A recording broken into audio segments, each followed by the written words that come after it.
Hi everyone, what's up? AB Squad is the boy Abbas. Welcome again, welcome back to the channel, guys. Okay, we are here to check out a very interesting one, another amazing video. So today we will be checking out a video done by Douglas Murray, and this one is titled Douglas Murray slams the UN for allowing dictators to lambast Israel.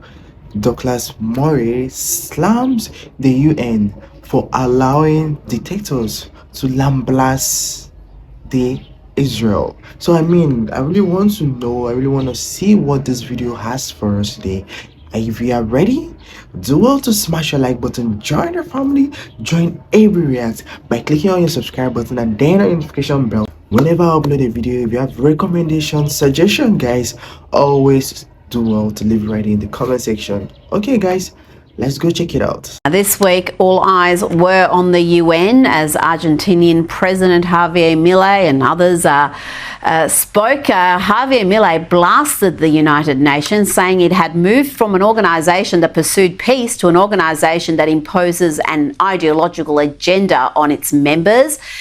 Douglas, he also criticised the UN Pact for the Future plan and said the organisation had become one of the main proponents of systematic violations of freedom. He was referring to COVID-era policies there, but also the fact that they allow these dictatorships, these despot nations to sit on the Human Rights Council and then condemn a country like Israel. This has been the case for decades with the UN. The problem with the UN is that whatever setup you had to replace it, if you ever could replace it, would probably end up looking something like it. My view is that it's perfectly okay to have a talking shop like the UN. It's probably a good idea to have something where the world's leaders can meet, but nobody should be under any illusions about this entity. And many people, it seems, are.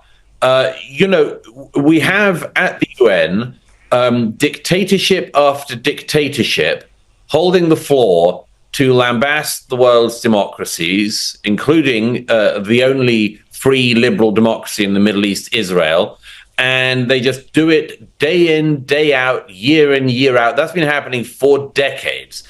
And in part, that's because, the dictators like to do that because it takes attention from what they do back home. It takes away attention from their own larceny and theft and corruption and much more. They always use the punching bag of Israel. Occasionally, they also use the punching bag of America. Look, the organization has always been the same. It's always been obscene. It's always allowed obscenity to go on at an international scale. But you've just got to look at it and realize that, the world's democracies should not be having to take much notice, if any, of, various despots and dictators saying they don't like something that's happening in free liberal democracies. Well, they wouldn't, would they? The question is whether you take it that seriously or not. And I would argue people just shouldn't.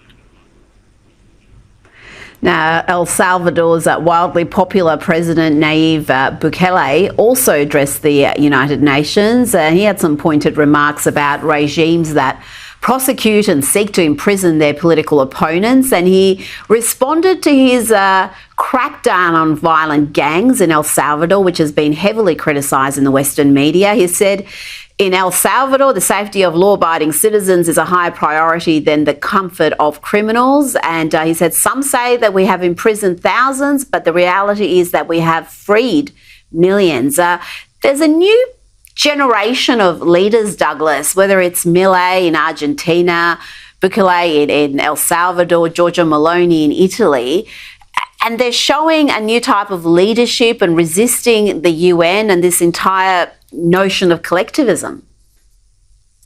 Well, there's certainly something that's breaking the mold. All the people you listed are doing it in different ways.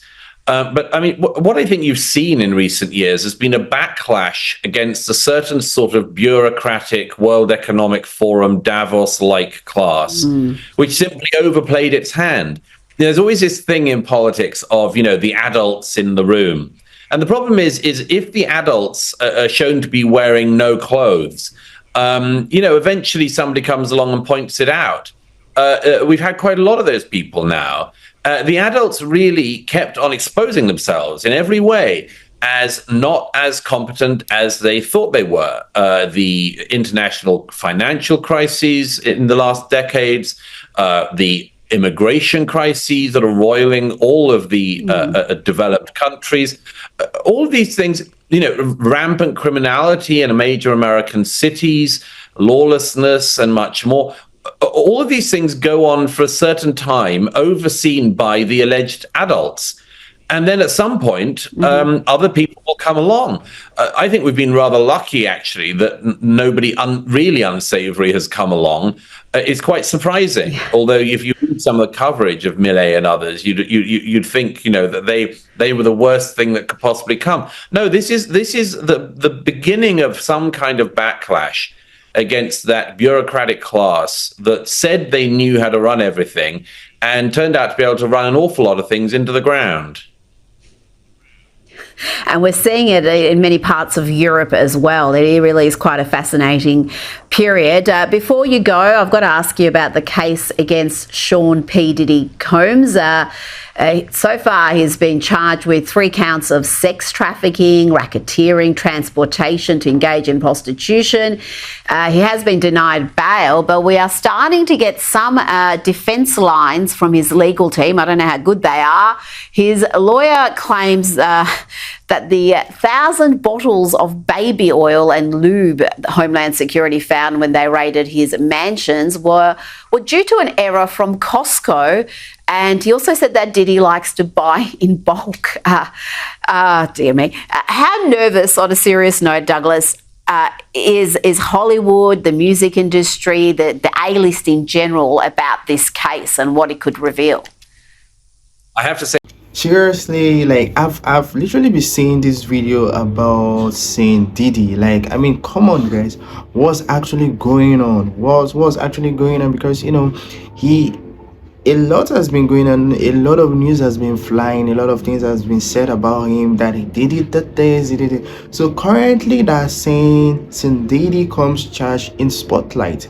I don't know if he's going to be granted bail or whatever, but guys, I don't know. Like, I mean, aside from that, a lot has been happening, like, in this country, in this world. I mean, so many things has been happening, not just talking about Diddy, talking about, something the UN is allowing it to happen to Israel. I mean, come on, what's really going on, guys? Let's continue. I'm one of those people who's pretty unfamiliar with the work of Mr. Diddy. I don't know much about his work. But I can tell you that when these sorts of stories come up, there is an awful lot of worry in that class. It's obvious that there are certain things that go on, certain sort of secrets that are held effectively among certain A-listers. What always happens about this when it comes up is that people end up coming out saying everybody knew and all that sort of thing. I think that always shows something rather pathetic. My preference always is let's see how the law progresses. This has to be litigated in the law courts, and we'll see. There's a lot of rumor around, a lot of casting of aspersions, but we've seen in cases before where that can go wrong. We'll all hope that the American justice system it proves to be the place where we can find out what actually has happened. But yes, in the meantime, some of the things you had just listed there suggest that perhaps Mr. Diddy ought to get other defense lawyers on his case, because those ones don't sound that great. Yes, for starters. And again, to me, it highlights when we hear these celebrities, whether it's at the Oscars or the music awards, opining about social and political issues and lecturing the country. These people seem to exist in a different reality, and their moral compass seems to be rather different to most ordinary folk. I mean, we saw that with that whole Harvey Weinstein. Sorry, go on. We certainly shouldn't listen. Amazingly, something I've said for many years, we shouldn't listen to celebrities about the state of the planet, the state of politics, or anything else. They're not qualified to do it. They are probably qualified to do small numbers of things that they can do. They should do that. The rest of us should absolutely ignore their proclamations. They count for zilch. Less than the UN, you might say. less than the UN. Douglas Murray, thank you so much for your time this evening. Great to see you as always. Thank you so much for that wonderful video. Like, I mean, Douglas is always there to answer. He's always there to talk. He's always there to give his own opinion. You know what I mean? A lot has been happening. A lot of things was actually said on that video. You know, the things that had to do with, you know, Didi, the Israel, like a lot crises happening here and there. I mean, of course, we hand over all those things to, you know, the rightful people to take their decision, to take whatsoever law they want to do. And as for Didi, we hope to see what the court has to say about that case. So guys, at this point, drop your own thoughts, drop your own suggestions. Let me know what you think about that video in the comment section. And of course, if you really enjoyed that video as much as I did, you know what to do. Do well to smash the like button, join the family, join AB React by clicking on your subscribe button. And of course, on your description bell, so you don't miss out whenever I upload a video. If you have recommendations, suggestion, guys, always do well to leave it right in the comment section. Alright, every square, you know, I can't wait to see you in my next video. Until then, stay safe, stay blessed.